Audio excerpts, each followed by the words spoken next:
Hi, welcome back to Guessagaingaming, and many of you will recognise that I'm back in Skyrim. It's the game I've made a couple of videos about, and the premise to me making these videos, obviously it's an old game that almost everyone's probably played, but not me. So the premise to the videos was I bought it in a sale recently and I decided to make videos about my impressions of it having never played it, because there's not going to be many people who are going to play it in 2025 who've never ever played it at all.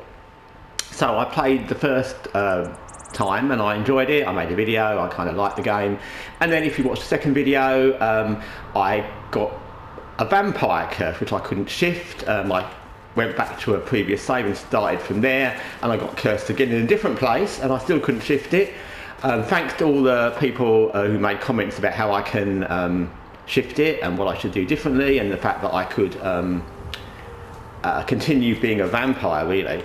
And I'm going to continue. I'm not sure whether I can find the guys that can lift the curse, and from my understanding of what the curse is, as I said in the previous video, if you cure it within a couple of days you don't need to do that, and I cured it. I went to cure it within one day and I couldn't, so that's odd. That was the kind of main problem. So based on the fact I've already been cursed twice and I had to go back and resave and get cursed again, I'm going to assume that's quite a thing that happens. So okay, I'm not going to go back and try again, because obviously I'll get cursed, and if that's going to be the loop it's going to get really annoying.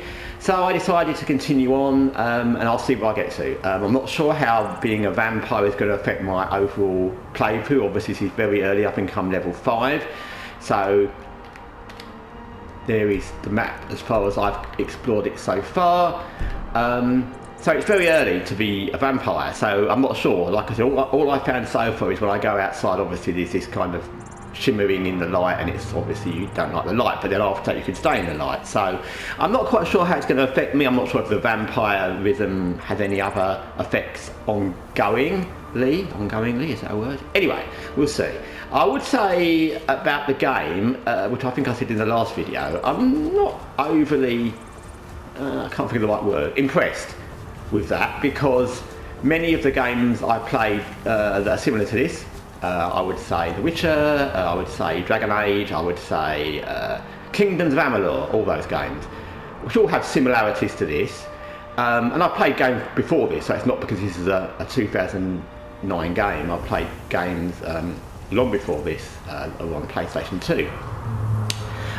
It's not really nice and a good thing for the player if very early on you get cursed and you have to run around trying to cure it. I don't think that's a good thing. That never happens in any of those games, and if it does, it explains to you very simply in the game what you need to do to cure it. This game doesn't explain that, and you can't cure it if you don't cure it in time, and you wouldn't know that either unless you Google things. And I don't generally like the idea, having come from a time before Google really, that you have to Google stuff. I get that obviously in complicated games nowadays, you know, gosh, some of the CRPGs I've played like Kingmaker and Rogue Trader, yeah, you have to Google stuff because it's very complicated. If you make a mistake, you'll ruin your whole playthrough. But you shouldn't have a game like this where within the first few levels you have to Google how you cure something that you didn't expect to get. It's not, I don't enjoy that.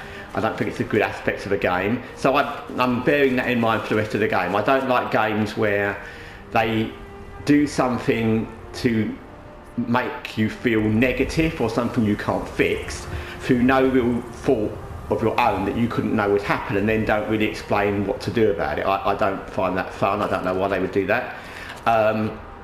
So anyway, I'm going to continue because, like I said, I did enjoy the game while I was playing it the first time, and I'm going to see where I get to. I'm going to see how this vampirism thing affects me. As I say about all the games I play a lot of games, so it's not a game I'm going to be playing every day or even necessarily every week, but I will play it again, and at some point in the future, it might be next week, it might be next month, I will make an update on whether I've given up or whether I've decided to continue, whether the vampirism has affected me long term, and whether I've had to drink the blood of my companions, which will be something. Anyway, thanks for watching Guessagaingaming. Till next time, take care for now.